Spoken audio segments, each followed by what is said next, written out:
Jacob, how is Pasadena? You know what? Forget I asked. I don't want to know. I'm just glad that you're all right. And how are you doing? I guess I'm a little nervous before tomorrow. I never asked you. What are you planning to do tomorrow? I've been meaning to tell you earlier, but I panicked.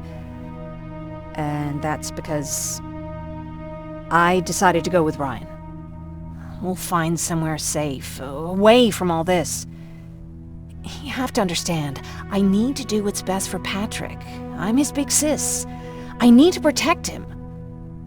I haven't told him yet.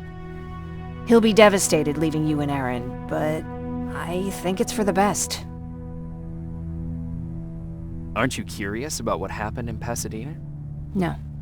I think I'd rather keep that place in the past. Actually, I have a confession to make. I've never been outside of Pasadena until now. Can you believe that?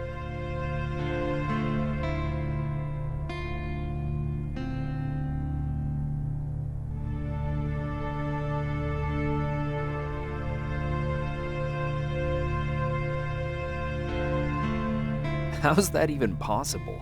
With all the people constantly stopping by, there was always plenty to do at the house. I did my traveling through pictures and postcards that wanderers brought with them.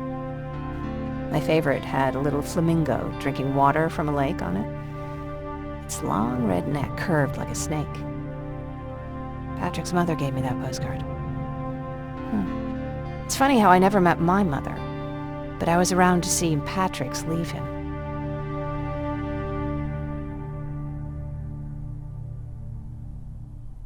I'm sorry to hear about your mother. Don't be. I had a pretty good childhood, apart from the nuclear holocaust and all. I remember the day Patrick's mom brought him in. They were both tired and dirty, so we took care of them. Patrick was crying a lot. He was teething at the time. I think that was what scared her away. She just couldn't handle the crying.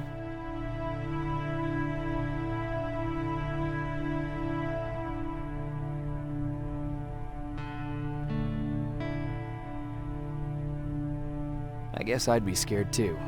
Would you? You seem so composed. I even started wondering if you were a machine yourself. After she took off, I was devastated. But my father said, "You need to grow up. You have a brother now." So I burned the postcard. The little red flamingo flew up in flames. And I promised myself I'd never be weak again. But I guess we all need someone we can be weak with sometimes, don't we?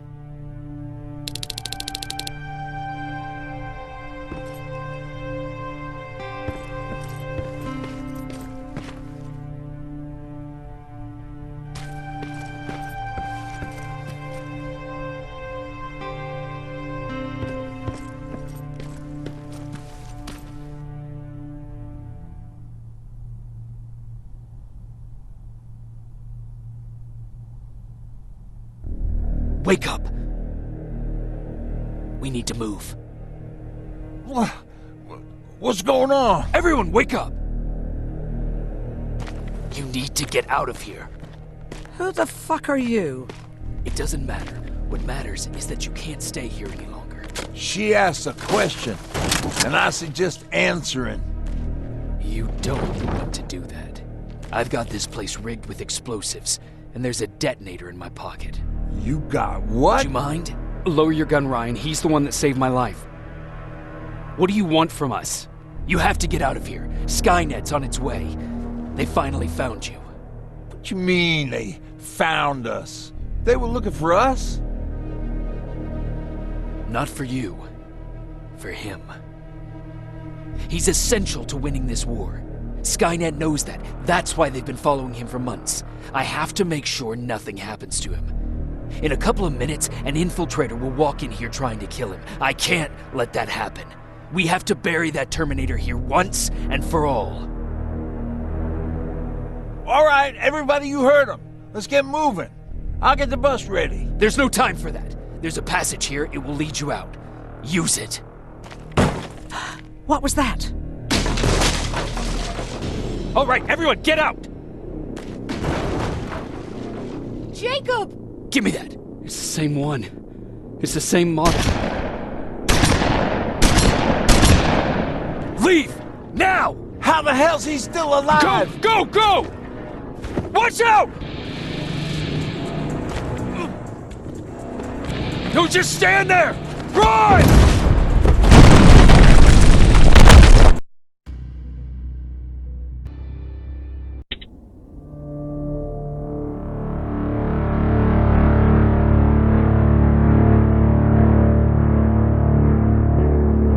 Baron listened to us. She could no longer deny that this infiltrator was a real threat. She decided to take everyone in, on her terms.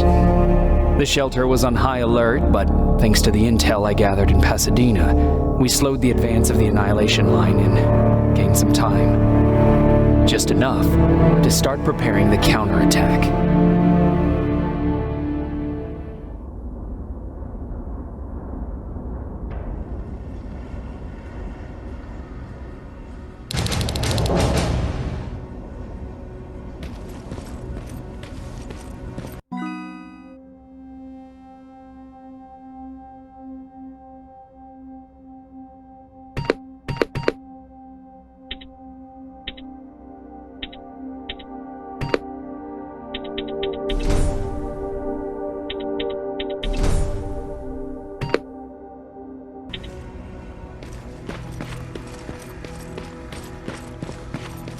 Sergeant, at ease.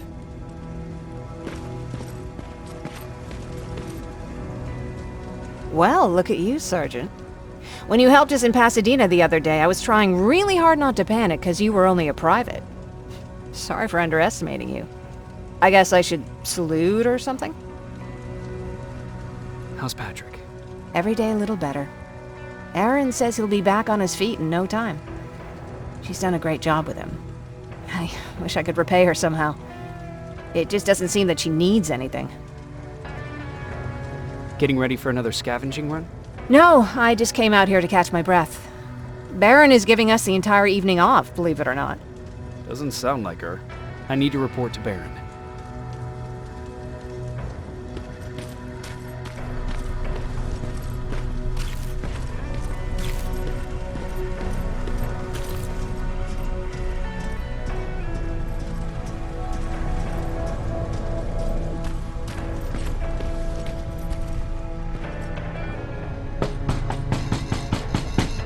Rivers, DN 46890.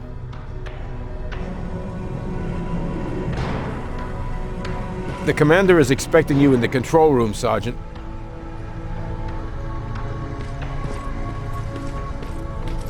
Maraschino cherries again. I don't get it. How did they bring that buggy down here?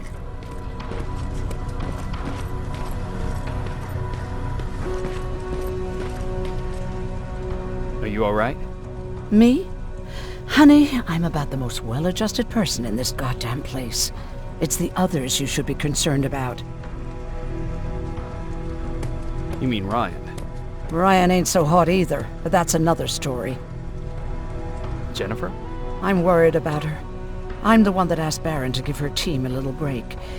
Jennifer's been busy scavenging supplies for the soldiers, and she hardly had time to see Patrick.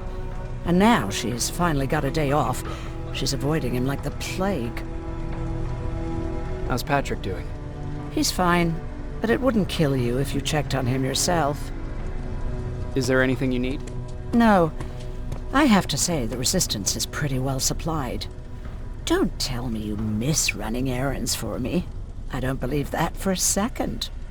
And what about something other than medicine? Honey, I'm not shy. I'll let you know if I need anything, okay? But thank you for asking. Take care.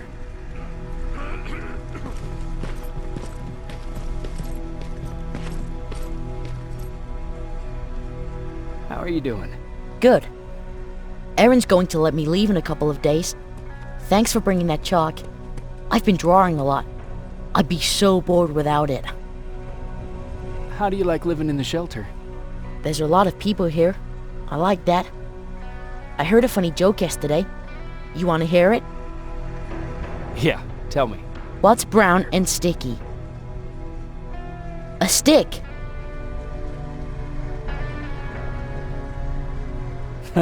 That's funny. I know, right? How's Jennifer? She's out a lot, but I understand. She's a scavenger. I have to go.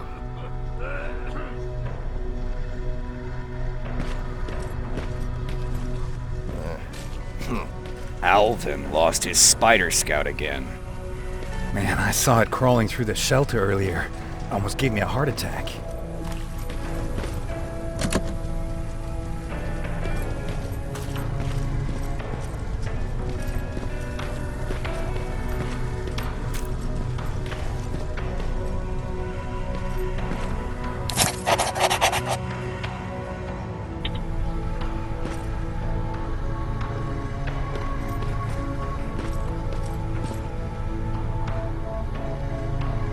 You wanted to see me?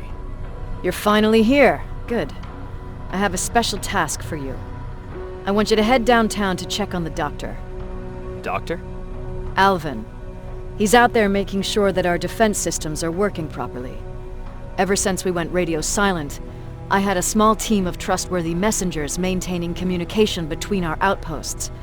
They haven't returned, so I want you to go downtown and see why that happened.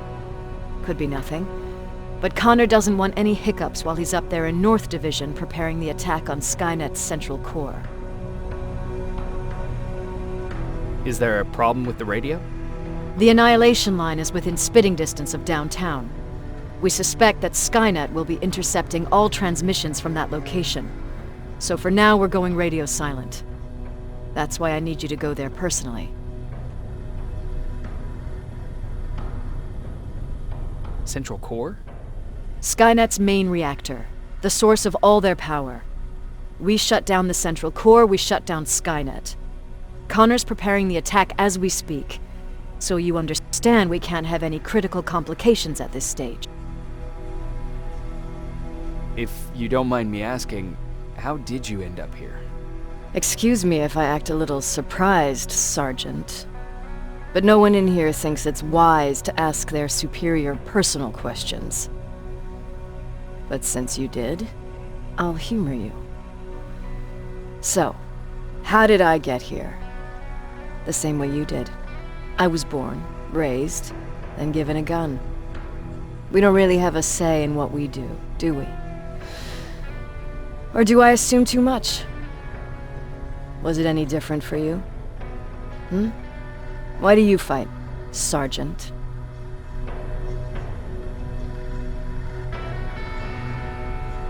It's the right thing to do. There's nothing noble in what we do. Humans were fighting humans since the beginning of time. It just so happens that right now we have a common enemy. If it wasn't for the machines, we'd probably be fighting each other.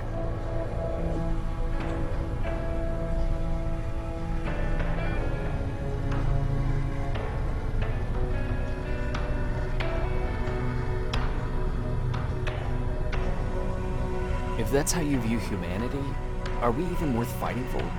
I'm just doing whatever it takes to survive. Saving humanity is just a bonus.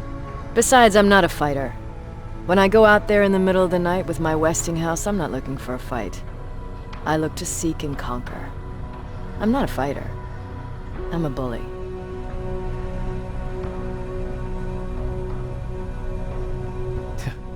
What's the difference? I don't treat them as equals. And although I know they're just machines, I want them to fear me. No one ever stands up to bullies. But I have to admit, it has its downsides. One of them being that no one ever asks me a personal question. At least not since Perry died. So congratulations, Rivers. Takes guts to stand up to a bully. I guess since your promotion, you got a little more cocky. Good for you.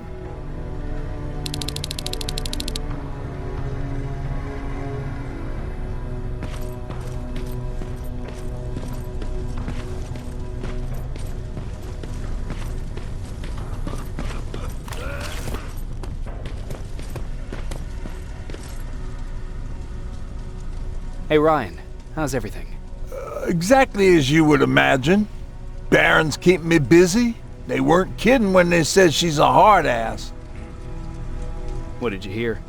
A lot of rumors going around of how she's sending insubordinate workers to the front line. And by insubordinate, I mean people who ain't willing to work 18 hours a day, every day. What happened after you started your camp?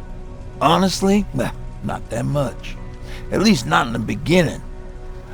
When we gave up on the idea of getting in touch with anyone, we just tried to adapt. Temperatures fell, we had to scavenge for food. All of a sudden, that became our life.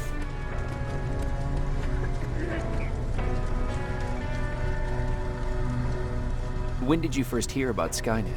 Oh, that came years later. We did hear some rumors about robot warriors, but you must understand how crazy it sounded back then. And that wasn't even the most insane story out there. My favorite one was about the radioactive squirrel zombies. Well, I know how stupid it sounds, but we managed to have fun in our little commune. I still had my guitar with me. We talked a lot about how we're gonna be famous, because we're the only living band in the world.